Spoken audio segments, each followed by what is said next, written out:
Hello dear aspirants, આપ સર્વેનું અમારી YouTube channel game changing સાયકોલોજીમાં હાર્દિક સ્વાગત છે. આજના વિડીયોમાં આપણે પ્રોબેશન ઓફિસર, ચીફ ઓફિસર તેમજ અન્ય કેટલીક સરકારી પરીક્ષાઓ માટે સમાજ કાર્ય એટલે કે સોશિયલ વર્ક સબ્જેક્ટ અગત્યનો છે. અને સાથે સાથે જે વિદ્યાર્થીઓ સોશિયલ વર્ક સાથે બેચલર અને માસ્ટર્સ કરી રહ્યા છે તો એમને માટે પણ આ વિડીયોઝ અગત્યના છે. અને આપ સૌ જાણો છો એ પ્રમાણે થોડા જ સમય પહેલાં પ્રોબેશન ઓફિસર માટે નવા અભ્યાસક્રમ એટલે કે સિલેબસ ની ડિક્લેરેશન કરવામાં આવી છે. તો એ અંતર્ગત યુનિટ 1 એટલે કે પ્રકરણ નંબર 1 જે છે એ છે સમાજ કાર્ય, વ્યાખ્યા, અવકાશ, સિદ્ધાંતો, સમાજ કાર્ય, પ્રકૃતિ, ધ્યેય અને પ્રક્રિયા. અને એ અંતર્ગત આપણે સમાજ કાર્ય એટલે શું, એની અલગ અલગ વ્યાખ્યાઓ, એની લાક્ષણિકતા, એના અવકાશો, સાથે સાથે અગાઉના વિડીયોમાં આપણે સમાજ કાર્યનો અર્થ શું છે અને ભારતના પરિપ્રેક્ષ્યમાં સમાજ કાર્ય સાથે કયા સમાજ સુધારકો સંકળાયેલા હતા તો એ વિશેની ડિટેલમાં ચર્ચા કરી છે. જો તમે અગાઉના વિડીયો જોયા ન હોય તો પ્લેલિસ્ટ ચેક કરી લેશો. હવે આજના વિડીયોમાં આપણે સમાજ કલ્યાણ એટલે કે સોશિયલ વેરફેર એટલે શું અને શા માટે અગત્યનું છે તો એ વિશેની ડિટેલમાં ચર્ચા કરવાના છે. તો સમાજ કલ્યાણ એટલે શું એ અથવા તો વોટ ઇઝ સોશિયલ વેલફેર. તો અલગ અલગ દેશોમાં અલગ અલગ યુગ અનુસાર સમાજ કલ્યાણ શબ્દનો અર્થ બદલાતો રહ્યો છે. ઓકે, અલગ અલગ દેશોની આપણે વાત કરીએ, અલગ અલગ સમય ટાઈમ પીરિયડમાં જે અર્થ છે સમાજ કલ્યાણનો એ સતત અને સતત બદલાતો રહ્યો છે. શરૂઆતમાં સમાજ કલ્યાણ માત્ર લોકોની સુખાકારી માટેના કાર્યક્રમો કરવા તથા લોકહિતાર્થે વિવિધ પ્રવૃત્તિઓ કરવા પૂરતો મર્યાદિત હતો. તો શરૂઆતના ફ્રેઝની આપણે વાત કરીએ, સ્ટાર્ટિંગ ફ્રેઝમાં, તો લોકોની સુખાકારી એટલે કે લોકોને જરૂરી સુખ અથવા તો ફેસિલિટીઝ મળી રહે એ માટેના કાર્યક્રમો કરવા અને લોકહિતાર્થે એટલે કે લોકોના હિત માટે વિવિધ પ્રવૃત્તિઓ કરવી, વિવિધ કાર્યો કરવા એ પૂરતો ફક્ત મર્યાદિત હતો, સીમિત હતો. પરંતુ સમાજ કલ્યાણને વ્યાપક અર્થમાં જોઈએ તો સમાજના લોકોની શારીરિક, માનસિક, આર્થિક, આધ્યાત્મિક એમ સાર્વત્રિક વિકાસ કરવો એમ થાય છે. તો આ પણ અગત્યનું છે કે બેઝિકલી જો આપણે બ્રોડ સેન્સમાં સમાજ કાર્યની વાત કરીએ તો સમાજ કલ્યાણ એટલે શું, તો સમાજના લોકોની શારીરિક, માનસિક, આર્થિક, આધ્યાત્મિક અને સાર્વત્રિક વિકાસ થાય એ પ્રમાણે જો આપણે મદદ કરીએ તો એને આપણે સમાજ કલ્યાણ તરીકે ઓળખીએ છીએ.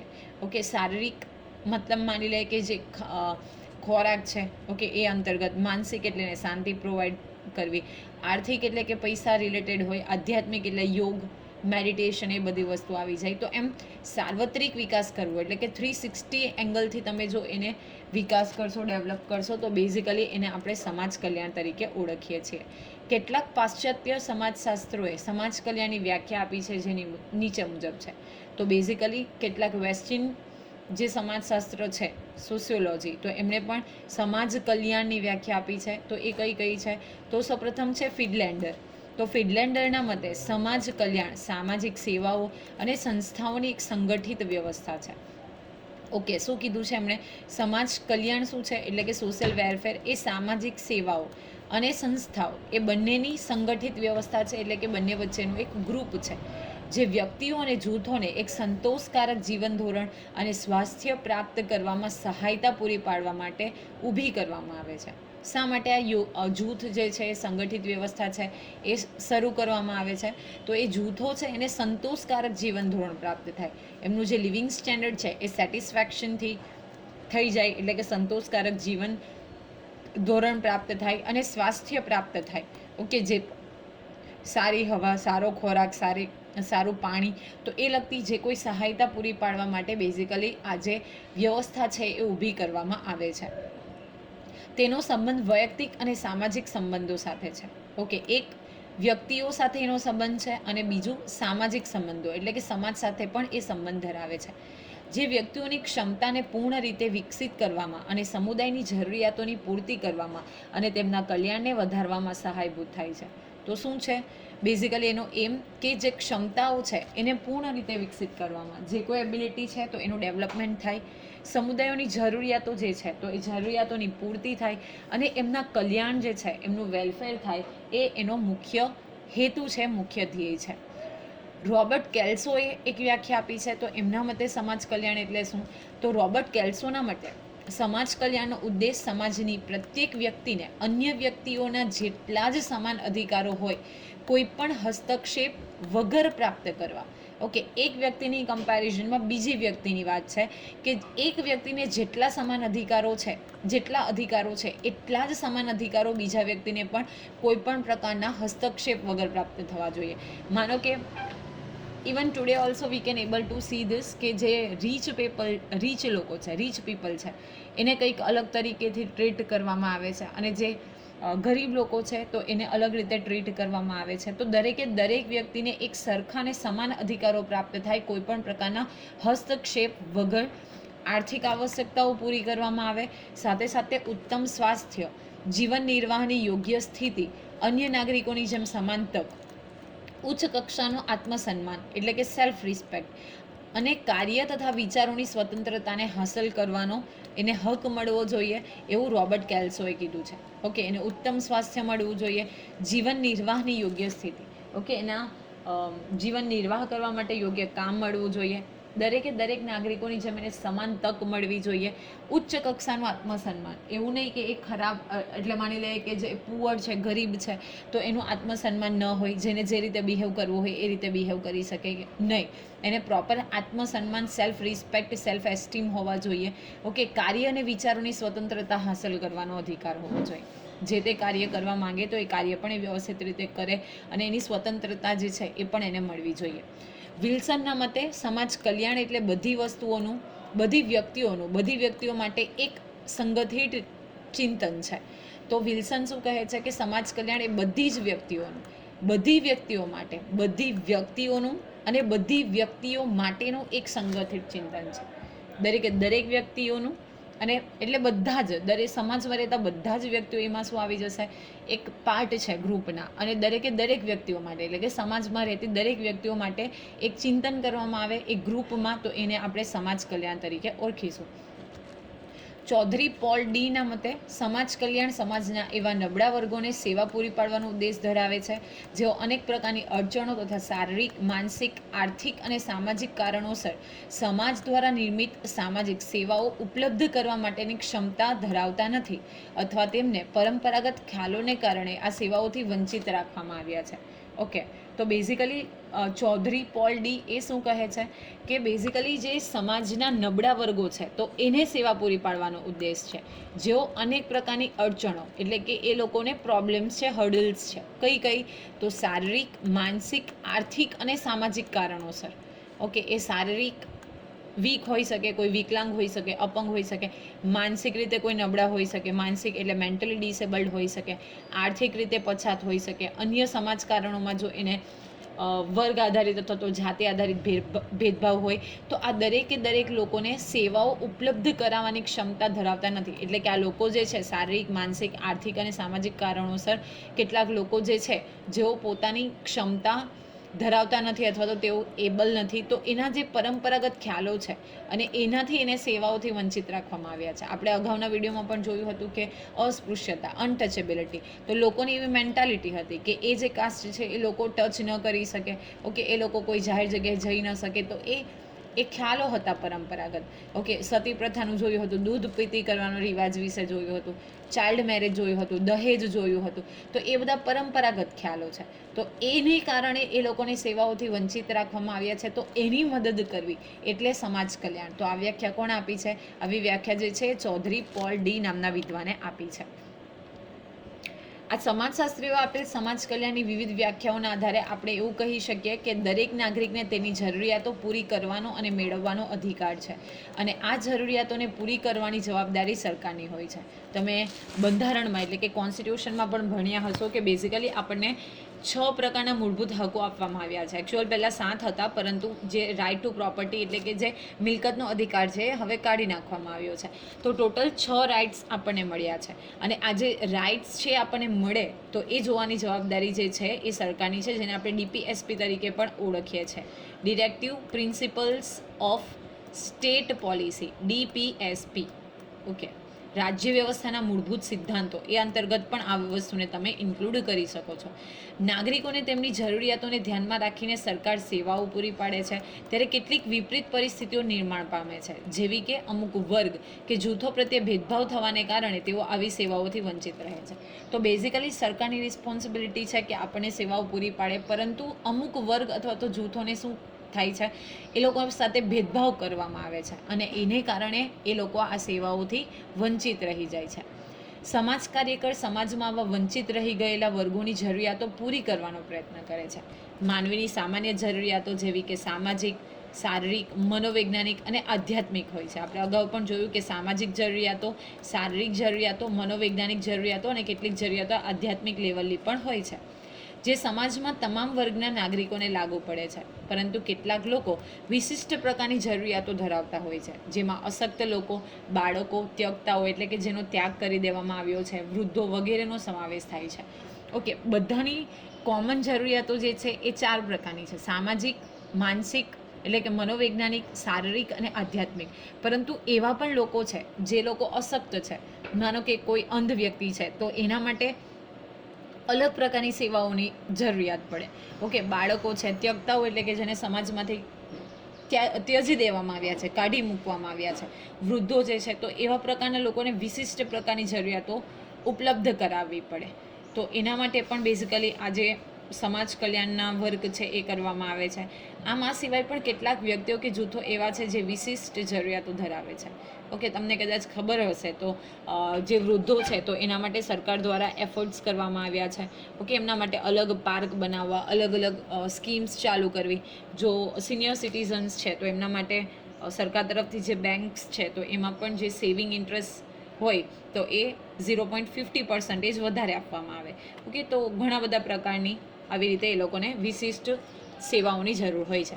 આમ સમાજ કલ્યાણમાં જે વ્યક્તિઓ કે જૂથો વિશેષ પ્રકારની જરૂરિયાતો કે સામાન્ય જરૂરિયાતો ધરાવતા હોય તેમના કલ્યાણનો સંપૂર્ણ વિચાર કરવામાં આવે છે. ઓકે, એવા કોઈ જૂથો હોય જે માની લઈએ કે કોઈ આદિજાતિના જૂથો હોય જેઓ આજે પણ એમની સંસ્કૃતિથી જીવન જીવી રહ્યા છે, તો એવા લોકોને શું કરવાની જરૂર, એટલે એવા લોકો જે છે બેઝિકલી બાકીના સમાજના લોકોની સાથે ખભેથી ખભા મેળવીને ચાલે, એ લોકો પણ વિકસિત બને, તો એ માટે એ લોકોનો પણ સંપૂર્ણ વિચાર કરવામાં આવે છે. ભારતમાં સરકાર દ્વારા પૂરી પાડવામાં આવતી કલ્યાણકારી સેવાઓ જેવા કે યોજનાઓ સમાજના નબળા અને પરંપરાગત રીતે પોતાના અધિકારોથી વંચિત વર્ગો માટેની સેવાઓ તરીકે જોવામાં આવે છે. આપણે પ્રોબેશન ઓફિસરની જે ભરતી થવાની છે એ અંતર્ગત તમને યોજનાઓ પણ આપેલી છે. એમાં દિવ્યાંગોની યોજનાઓ, અશક્તની યોજનાઓ. તો બેઝિકલી એવા જે સમાજના ખરેખર જરૂરિયાત વર્ગના લોકો છે એના માટે જે યોજનાઓ ચાલુ કરવામાં આવે છે વંચિત વર્ગો માટે, તો એને કલ્યાણકારી સેવાઓ અને યોજનાઓ તરીકે ઓળખવામાં આવે છે. તો યોજનાઓ વિશેના પણ વિડીયોઝ આપણે ઓલરેડી અપલોડ કરી ચૂક્યા છે. અહીં સમાજ કલ્યાણ શબ્દને મર્યાદિત ઉપયોગમાં લેવાયો છે અને સમાજ કલ્યાણની સેવાઓની જોગવાઈ પ્રમાણે પરંપરાગત રીતે સામાજિક અધિકારોથી વંચિત લોકો, અનુસૂચિત જાતિના લોકો, અનુસૂચિત જનજાતિના લોકો, વિચરતી જાતિના લોકો એટલે કે માઇગ્રન્ટ પીપલ છે, શિફ્ટ કરતા હોય એક પ્લેસથી another place, specially Vanjara community છે એ, વિધવાઓ, નિરાધારો, બાળકો, માનસિક અને શારીરિક રીતે અપંગ લોકો, મનોરોગીઓ તથા આર્થિક રીતે પછાત વર્ગના સમુદાયોને સમાજ કલ્યાણના કાર્યક્રમો દ્વારા સીધી સહાય આપવામાં આવે છે. જે લોકો અધિકારો જે છે જે મળવા જોઈએ એ નથી મળતા, ઓકે, સમાજના અન્ય લોકો કરતાં તેઓ પછાત રહી ગયા છે અથવા તો એ લોકો વિકાસથી પાછળ છે, તો એવા લોકો ખાસ કરીને જે અનુસૂચિત જાતિ એટલે કે SC કમ્યુનિટી, શિડ્યુલ કાસ્ટ, અનુસૂચિત જનજાતિ એટલે કે શિડ્યુલ ટ્રાઇબ, વિચરતી જાતિના લોકો એટલે મેં તમને કીધું માઇગ્રન્ટ એક સ્થળેથી બીજા સ્થળે, એમાં વણઝારા કમ્યુનિટીને તમે ઇન્ક્લુડ કરી શકો. ઓકે, વિધવાઓ એટલે કે વિડો જે છે એ નિરાધાર, જેનો કોઈ આધાર નથી, બાળકો, ચિલ્ડ્રન, માનસિક અને શારીરિક રીતે અપંગ લોકો છે, મનોરોગી છે, ઓકે, જે મનોવિકૃતિ, મનોરોગોથી પીડાય છે, આર્થિક રીતે પછાત, તો જે બેઝિકલી આપણે ઇકોનોમિકલી બેકવર્ડ કમ્યુનિટી કહી શકીએ, તો એના દ્વારા શું કરવામાં આવે છે, સરકાર દ્વારા એમને માટે સમાજ કલ્યાણના કાર્યક્રમો કરવામાં આવે છે. અહીંયા એક્ઝામ્પલ આપેલું છે કે ગુજરાત સરકાર દ્વારા છેલ્લા ઘણા વર્ષોથી રાજ્યમાં અલગ અલગ સ્થળો ઉપર ગરીબ કલ્યાણ મેળાના આયોજનના માધ્યમથી જરૂરિયાતમંદ લોકોને સીધી સહાયતા પૂરી પાડી લોક કલ્યાણના કાર્યો કરવામાં આવે છે. તો ગરીબ કલ્યાણ મેળાનું આયોજન કરવામાં આવે છે. તમને ખબર હશે તો જે કમ્યુનિટી સ્પેશિયલી આર્થિક રીતે પછાત આવે છે તો એના માટે સરકારે EWS એટલે કે ઇકોનોમિકલી વીકર સેક્શન છે તો એના માટે EWS જે યોજના છે ચાલુ કરી છે, જે અંતર્ગત શું કરવામાં આવે છે તો એમને એડમિશન પ્રોસેસ હોય કે જ્યારે ભરતીની પ્રક્રિયા હોય તો એમાં અમુક પ્રકારનું એટલે અમુક ટકા જેટલું એમને કન્સેશન આપવામાં આવે છે. આપણે જોયું કે ST/SC કમ્યુનિટી છે તો એમના માટે સ્કોલરશિપની યોજનાઓ, એમના માટે કોઈક આવી રીતે વિકલાંગ છે અથવા તો જો કોઈક આવી રોગથી પીડાય છે તો એમના માટે બેઝિકલી સરકાર શું કરે છે, મફત પાસની સહાય યોજના, જે વિકલાંગ છે એના માટે ચેરની સુવિધાઓ, આ બધી જે સહાય છે એ સરકાર દ્વારા પૂરી પાડવામાં આવે છે. હવે આપણે જોઈએ સામાજિક નીતિ એટલે કે social policy. So what is social policy? તો ભારત દેશની આઝાદી પછી એ સમયની દેશની સામાજિક પરિસ્થિતિઓને ધ્યાનમાં લઈને સમાજ વિકાસને લગતા વિવિધ યોજનાબદ્ધ કાર્યક્રમો હાથ ધરવામાં આવ્યા હતા. ઓકે, જ્યારે બ્રિટિશર્સ ઇન્ડિયામાં હતા અને બ્રિટિશર્સથી જ્યારે આપણને આઝાદી મળે છે 15 ઓગસ્ટ 1947ના રોજ, તે દિવસે મતલબ એ સમયે ભારતની જે પોઝિશન હતી એ ખૂબ જ ખરાબ હતી. ઓકે, બધી રીતે દેશ જે છે બરબાદ થઈ ચૂક્યો હતો, એટલે કે ટોટલી ર્યુન થઈ ગયો હતો. તો એના માટે સામાજિક વિકાસ અને સાથે સાથે આર્થિક વિકાસ આપણે કરી શકીએ એ માટે યોજનાબદ્ધ કાર્યક્રમો હાથ ધરવામાં આવ્યા હતા, જેના ભાગરૂપે આઝાદી પછી દેશમાં વિવિધ પંચવર્ષીય યોજના ઘડવામાં આવી હતી. એટલે કે 5 યર જે પ્લાન છે એ ઘડવામાં આવ્યા હતા. હવે આ પંચવર્ષીય યોજના છે એની જે સ્થાન છે એ નીતિ આયોગે લીધું છે. તમને કદાચ ફૂલ ફોર્મ નીતિ આયોગનું ખબર હશે, નહીં ખબર હોય તો હું જણાવી દઉં. National Institution for Transforming India, જે ફૂલ ફોર્મ છે નીતિ આયોગનું. તો પહેલાં પંચવર્ષીય યોજના હતી જેનું હવે સ્થાન લીધું છે નીતિ આયોગે, એટલે કે National Institution for Transforming India, જેમાં પ્રથમ પંચવર્ષીય યોજનાને અંતે એક તારણ એવું નીકળ્યું કે દેશમાં આર્થિક વિકાસને જ પ્રાધાન્ય નહીં પરંતુ સામાજિક વિકાસના પગલે પણ કાર્યો કરવા માટે સામાજિક નીતિ ઘડવી આવશ્યક છે. પ્રોફેસર ગોરેના જણાવ્યા મુજબ સામાજિક નીતિ એટલે કે સામાજિક એવી નીતિ કે જે સમુદાયના જીવનમાં સામાજિક પાસાને નિસ્બત ધરાવે છે. જ્યારે આપણે પ્રથમ પંચવર્ષીય યોજનાનું નિર્માણ કર્યું આઝાદી મળ્યા પછી, તો એ પંચવર્ષીય યોજનાને અંતે એક એવું કન્ક્લુઝન આવે છે કે દેશમાં ફક્ત આર્થિક વિકાસને જ મહત્ત્વ આપવું નહીં પરંતુ સાથે સાથે સમાજ વિકાસના પગલાં અને એ માટે પણ કાર્ય કરવામાં આવે અને સામાજિક નીતિ બનાવવામાં આવે એ અતિ આવશ્યક છે. તો સામાજિક નીતિ એટલે શું? તો પ્રોફેસર ગોરે સામાજિક નીતિને સમજાવતા એવું કહે છે કે એક પ્રકારની એવી નીતિ કે જે સમુદાયના જીવનમાં સામાજિક પાસા સાથે નિસ્બત ધરાવે છે.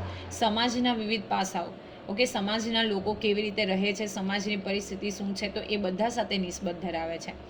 સામાજિક નીતિ અંગે વધુ સ્પષ્ટતા કરતાં તેઓ જણાવે છે કે સામાજિક નીતિને આરોગ્ય, શિક્ષણ, રહેઠાણ, પુનઃસ્થાપન, એસ્ટાબ્લિશમેન્ટ, સામાજિક રીતે પછાત અને નબળા વર્ગોમાં કલ્યાણના કાર્યક્રમો અને સેવાઓ સાથે નિસ્બત છે. અને ધીરે ધીરે સરકાર, મેં તમને હમણાં કીધું કે જે ખરેખર નબળા વર્ગો છે તો એના માટે કલ્યાણના કાર્યક્રમો જે તમને પણ પરીક્ષામાં પૂછાવાના છે તો એ પ્રકારના કાર્યક્રમો સરકાર દ્વારા સ્ટાર્ટ કરવામાં આવે છે. કોઈપણ દેશની સામાજિક નીતિને સમજવી હોય તો દેશની આવક વહેંચણીના માપદંડો, સામાજિક વીમો, સહાયતા, ઔદ્યોગિક નીતિ, ઔદ્યોગિક કાયદાઓ, લગ્ન અને છૂટાછેડા જેવા સામાજિક કાયદાઓ, બાળકો, મહિલાઓ, પરંપરાગત રીતે અધિકારોથી વંચિત એવા પછાત વર્ગના લોકો માટેના કાર્યક્રમો જોવાથી ખ્યાલ આવે છે. તો આપણે કેવી રીતે સામાજિક નીતિને સમજી શકીએ? તો આવકની વહેંચણીના માપદંડો, કઈ રીતે દેશની જે આવક છે, કુલ આવક, એની વહેંચણી કરવામાં આવે છે એ. ઓકે, કેવી રીતે સહાયતા કરવામાં આવે છે? ઇન્ડસ્ટ્રીયલ પોલિસી શું છે, ઇન્ડસ્ટ્રીયલ પોલિસીને લગતા કયા કયા લોઝ છે, સામાજિક કાયદાઓ કેવા છે, તો એ બધી વસ્તુઓનો આપણે અભ્યાસ કરીએ તો જેને કારણે આપણે સમાજની જે સોશિયલ પોલિસી છે, સામાજિક નીતિ, એના વિશે સમજી શકીએ છીએ.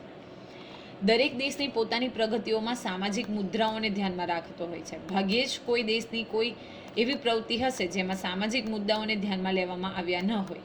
સરકાર દ્વારા વિકાસલક્ષી ઘણી બધી પ્રવૃત્તિઓ, જેમાં અણુમથકો બનાવવા, ધોરીમાર્ગો એટલે કે હાઈવેઝ બનાવવા, પુલ બનાવવાના હોય, નવા ઉદ્યોગો સ્થાપવાના હોય વગેરે જેવા વિકાસલક્ષી કાર્યમાં કેટલાક સામાજિક પ્રશ્નો ઊભા થાય છે. ઓકે, કોઈ પણ નવું કાર્ય કરવું છે તો બેઝિકલી અણુમથક એટલે કે ન્યુક્લિયર સેન્ટર્સ બનાવવા, ન્યુક્લિયર બોમ્બ માટેના, હાઈવેઝ બનાવવા, પુલ બનાવવા, કોઈ નવા ઇન્ડસ્ટ્રીઝ બનાવવાની હોય એટલે એસ્ટાબ્લિશ કરવાનું હોય, તો એના માટે કેટલાક સામાજિક પ્રશ્નો ઊભા થાય છે. તમને કદાચ ખબર હશે તો નર્મદા ઉપર જે કેવડિયા કોલોની નર્મદા બંધ બનાવવામાં આવ્યો તો ત્યાંના લોકોએ વિરોધ કર્યો હતો, કારણ કે ત્યાં એમના સામાજિક જે હિતો હતા એ જોખમાં હતા અને એટલા માટે એ લોકોએ વિરોધ કર્યો હતો.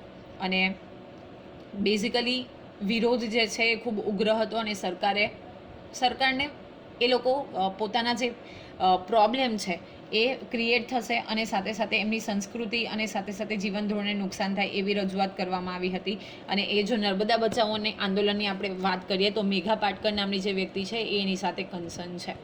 જો સરકાર આવા સામાજિક પ્રશ્નો કે મુદ્દાને ધ્યાને ન લે તો આવા આર્થિક વિકાસથી ઘણું સામાજિક વ્યવસ્થાને નુકસાન કરવાની પરિસ્થિતિ ઊભી થાય. ત્યારે સમાજ કાર્યકરો આવા સામાજિક પ્રશ્નોને લઈને આંદોલન કરે છે. મેં તમને હમણાં જ કીધું કે મેઘા પાટકર દ્વારા નર્મદા બચાવો આંદોલન કરવામાં આવ્યું હતું. તમને કદાચ ખબર હશે તો વૃક્ષો કાપવાની બાબત આવે છે ત્યારે ચીપકો આંદોલન જે બહુગુણા દ્વારા કરવામાં આવ્યું હતું. ઓકે, તો આવા જે સામાજિક પ્રશ્નો છે તો એને લઈને આંદોલન કરવામાં આવે છે. સામાજિક કાર્યકરો દ્વારા સમાજના એવા કાર્યો સામે આંદોલનો અને રજૂઆતો કરવામાં આવે છે જેમાં સમુદાયના જીવન ઉપર વિપરીત અસર થવાની હોય અને લોકોની જીવન ગુણવત્તાને લગતા પ્રશ્નો કે પડકારો ઊભા થવાના હોય. મેં તમને કીધું સુંદરલાલ બહુગુણો દ્વારા ચીપકો આંદોલન કરવામાં આવ્યું હતું કે કારણ કે વૃક્ષો કાપવાથી પર્યાવરણને નુકસાન થાય, ત્યાંના લોકો જે છે એને લાઈફ સ્ટોકમાં પ્રોબ્લેમ થાય. મેં તમને હમણાં કીધું એ પ્રમાણે મેઘા પાટકર દ્વારા નર્મદા બચાવો આંદોલન કરવામાં આવ્યું. તો જેને કારણે જો કોઈ પ્રશ્ન કે પડકાર ઊભા થવાના હોય તો બેઝિકલી આવા જે સમાજ કાર્યકરો હોય એના દ્વારા આંદોલન કરવામાં આવે છે. લોકહિતને ધ્યાનમાં રાખીને સામાજિક કાર્યકરો દ્વારા સરકાર ઉપર દબાણ કરવામાં આવે છે. ઓકે, પ્રોફેસર ગોરેના મત મુજબ સામાજિક નીતિને 3 બાબતો સાથે સંબંધ છે. કઈ 3 બાબતો તમારે યાદ રાખવાની છે? ઓબ્જેક્ટિવના ફોર્મમાં પૂછાઈ શકે. તો માનવીની સ્વતંત્રતા અને નાગરિકના અધિકારો, સમાન તક અને સમાનતા અને માનવ કલ્યાણ અને વિકાસ. તો પ્રોફેસર ગોરે એવું કહે છે કે સામાજિક નીતિમાં બેઝિકલી 3 બાબતો સાથે એને વધારે સંબંધ છે. એક છે માનવીની સ્વતંત્રતા અને નાગરિકના અધિકારો, સમાન તક અને સમાનતા, દરેક વ્યક્તિને સમાન તક અને સમાનતા મળવી જોઈએ, અને સાથે સાથે માનવ કલ્યાણ અને વિકાસ. ઉપર દર્શાવેલ જે 3 બાબતો છે એ ધ્યાનમાં રાખીને માનવીએ કેટલીક સ્વતંત્રતા આપવામાં આવેલી છે, જેમાં મુખ્યત્વે વિચાર, વાણી અને લેખનની સ્વતંત્રતા. બધી આપણી બંધારણીય સ્વતંત્રતા છે કે કોઈ પણ વ્યક્તિ વિચાર, વાણી અને લેખનમાં સ્વતંત્રતા છે. પણ હા, અહીંયા પણ એક બાઉન્ડેશન છે કે તમે કોઈકને નુકસાન થાય, દેશને નુકસાન થાય, દેશની અખંડિતતા, એકતાને નુકસાન થાય, કોઈ વ્યક્તિની ફિલિંગ્સ, ઇમોશન્સને હર્ટ થાય એ પ્રમાણે વાણી એટલે કે એ પ્રમાણે બોલી ન શકો. શાંતિપૂર્વક શસ્ત્રો વિના એકઠા થવાની સ્વતંત્રતા. સંઘો કે મંડળોની રચના કરવાની સ્વતંત્રતા. આપણે કોઈક મંડળની રચના કરવા માંગતા હોય તો એ અહીં લખેલું છે શાંતિપૂર્વક શસ્ત્રો વિના. શસ્ત્ર લઈને આપણે એકઠા થઈ જઈએ તો પછી આપણી સામે લીગલ એક્શન લેવામાં આવે. ધાર્મિક સ્વતંત્રતા. ભારત એક સેક્યુલર કન્ટ્રી છે. દેશના લોકોને જે ધર્મનું આચરણ કરવું હોય એ ફોલો કરી શકે છે. અને આપણો જે દેશ છે એમાં કોઈ પણ પ્રકારનો જે રાજકીય ધર્મ છે એ નથી. ઓકે, તો એટલે આપણી પાસે ધાર્મિક સ્વતંત્રતા છે, સેક્યુલર કન્ટ્રી છે. મુક્ત રીતે હરવા ફરવાની સ્વતંત્રતા. હા, પણ અમુક જે પ્રદેશો છે એને એક્સેપ્ટ કરતા એટલે કે એને બાદ કરતા બાકીના જગ્યાઓ પર આપણે મુક્ત રીતે હરી ફરી શકીએ છીએ. મુક્ત વસવાટની સ્વતંત્રતા. કોઈ પણ જગ્યાએ આપણે બેઝિકલી હરી ફરી શકીએ છીએ, વસવાટ કરી શકીએ છીએ. શોષણ વિરોધી સ્વતંત્રતા. ઓકે, આપણું કોઈ શોષણ કરતું હોય તો એ બાબતે આપણે વિરોધ કરી શકીએ. વ્યક્તિ સ્વતંત્રતા વગેરેનો સમાવેશ થાય છે. ભારતનો નાગરિક ઉપરોક્ત સ્વતંત્રતાનો ઉપયોગ રાષ્ટ્રનું હિત ન જોખમાય એ રીતે ગમે ત્યારે કરી શકે છે. મેં તમને હમણાં જ કીધું કે રાષ્ટ્રનું હિત જોખમાવું ન જોઈએ.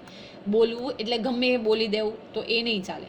ઓકે, માની લઈએ કે અહીંયા છે કે મુક્ત રીતે હરવા ફરવાની સ્વતંત્રતા, પરંતુ તમે 7 સિસ્ટર્સના અમુક એરિયાઝ છે તો ત્યાં ડ્યુ પરમિશન વગર નહીં જઈ શકો, કારણ કે ત્યાંનું જે કલ્ચર છે એને નુકસાન થવું ન જોઈએ. તો રાષ્ટ્રનું હિત ન જોખમાય એ રીતે આપણે ગમે ત્યારે આપણા જે રાઇટ છે એનો ઉપયોગ કરી શકીએ છીએ. ત્યારબાદ ભારતના અધિકારો મતલબ નાગરિક અધિકારોના સંદર્ભમાં જોઈએ તો દરેક નાગરિકને બંધારણીય ઇલાજોનો અધિકાર.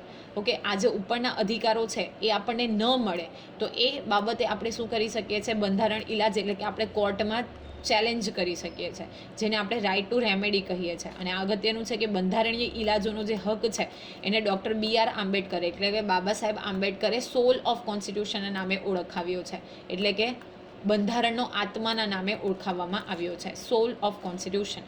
મિલકતનો અધિકાર, સાંસ્કૃતિક અને શિક્ષણ વિષયક અધિકાર. આપણે કોઈ પણ ધર્મનું પાલન, કોઈ પણ સંસ્કૃતિને બચાવી શકીએ છીએ, શિક્ષણ મેળવી શકીએ છીએ, માહિતી મેળવવાનો અધિકાર, રાઇટ ટુ ઇન્ફોર્મેશન વગેરે અધિકારો આપવામાં આવ્યા છે. તદુપરાંત સરકાર દ્વારા વિકાસના કાર્યોને પગલે જો નાગરિકોનો વિસ્થાપનનો પ્રશ્ન ઊભો થાય તો આવી પરિસ્થિતિમાં નાગરિકોના પુનઃસ્થાપન માટેના કાર્યો કે નીતિ સરકાર દ્વારા ઘડવામાં આવે છે. આટલા રાઇટ મળવા છતાં પણ જ્યારે કોઈ સરકાર કોઈ એક્શન લે, કોઈ પગલું લે અને જો કોઈક આપણા હકો છે એ જોખમાય તો શું કરવામાં આવે છે, નીતિ જે છે એ બનાવવામાં આવે છે.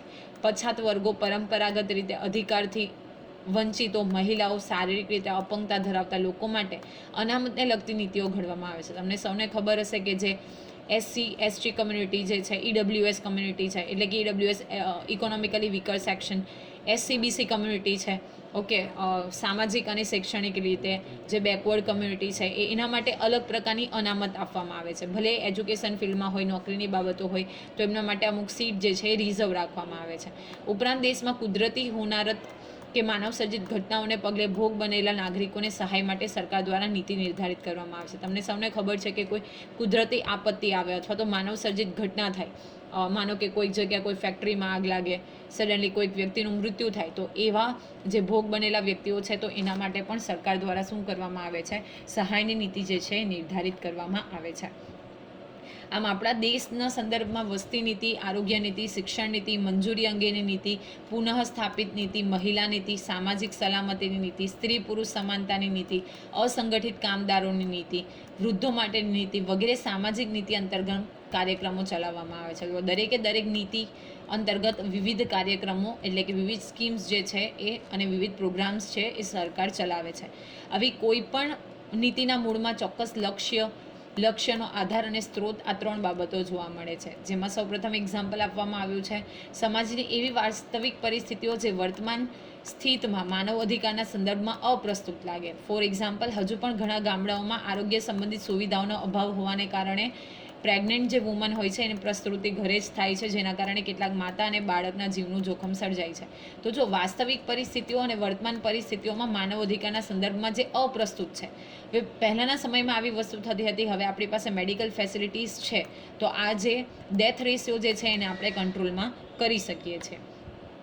નેક્સ્ટ છે વૈશ્વિક સ્તરે માનવ અધિકારો, સામાજિક મુદ્દાઓ અંગે થતા આંતરરાષ્ટ્રીય સંમેલનો જેવા કે મહિલા સંમેલનો, બાળ અધિકાર માટેની પરિષદો, સામાજિક અસમાનતા મુદ્દે થતા સંમેલનો, વંશીય સમાનતા મુદ્દે થતા સંમેલનો. જે વૈશ્વિક સ્તરના જે માનવ અધિકારો છે તો એના માટે પણ બેઝિકલી જે UN છે, યુનાઇટેડ નેશન્સ ઓર્ગેનાઇઝેશન, UNO, એ વર્ક કરે છે. નેક્સ્ટ છે સમાજમાં થતા પરિવર્તનોમાં સર્જાતી સ્થિતિ. તો શહેરમાં મોલ બનવાને કારણે નાના વેપારીઓ પર થતી અસરો અને તેને માટે સરકાર નાના વેપારીઓને રક્ષણ આપવા માટે કોઈ નીતિ ઘડે તો તે સામાજિક નીતિ છે. ઓકે, મોલ બની જાય છે તો નાના વેપારીઓને એની અસર થાય છે, તો એમને અસર થઈ છે, એ લોકો બેરોજગાર બન્યા છે, તો એના માટે સરકાર જો કોઈ નીતિ ઘડે તો એને આપણે સામાજિક નીતિ તરીકે ઓળખીએ છીએ. અહીંયા બાળકોના અધિકાર માટે નીતિ ઘડવામાં આવે તો એને સામાજિક નીતિ કહેવાય છે. આમ બેઝિકલી જે આપણે વાત કરી એ સંદર્ભમાં સરકાર જે લક્ષ્ય નક્કી કરે છે તેને આધારે સામાજિક નીતિ બને છે. સામાજિક નીતિના સંદર્ભમાં કાર્યક્રમો અને યોજનાઓ બનાવવામાં આવે છે અને તેનો અમલ કરવાથી સમાજના નાગરિકો માનવ અધિકાર, સ્વતંત્રતા અને સમાનતાનો અહેસાસ કરે છે. જો આપણે યોગ્ય નીતિઓ બનાવીએ, રૂલ્સ રેગ્યુલેશન્સ બનાવીએ, તો આ સમાજના દરેક નાગરિકોને શું મળે છે, માનવના અધિકારો મળે છે, એટલે કે એમના જે અધિકારોથી વંચિત છે એ અધિકારો મળે છે, એમને સ્વતંત્રતા, ફ્રીડમ મળે છે અને સમાનતા એટલે કે ઇક્વાલિટીનો એ લોકો અહેસાસ કરી શકે છે. તો આશા રાખું છું કે આજના વિડીયોમાં આપણે જે કોઈ વસ્તુની ડિસ્કશન કરી, સ્પેશિયલી આપણે જો વાત કરીએ તો આપણે સામાજિક નીતિ એટલે શું અને સમાજ કલ્યાણ એટલે શું, ઓકે, સમાજ કલ્યાણ, સોશિયલ વેલફેર અને સામાજિક નીતિ કોને કહી શકાય એ વિશેની આપણે વિસ્તૃત ચર્ચા કરી. તો એ વિશે તમને ખ્યાલ આવી ગયો હશે ને જો તમને વિડીયો પસંદ પડે તો વિડીયોને લાઇક કરી અને શેર કરવાનું ભૂલશો નહીં. અને આવા જ વિડીયોની અપડેટ્સ માટે even you can subscribe our YouTube channel game changing psychology. Thank you for watching the video. Have a nice day.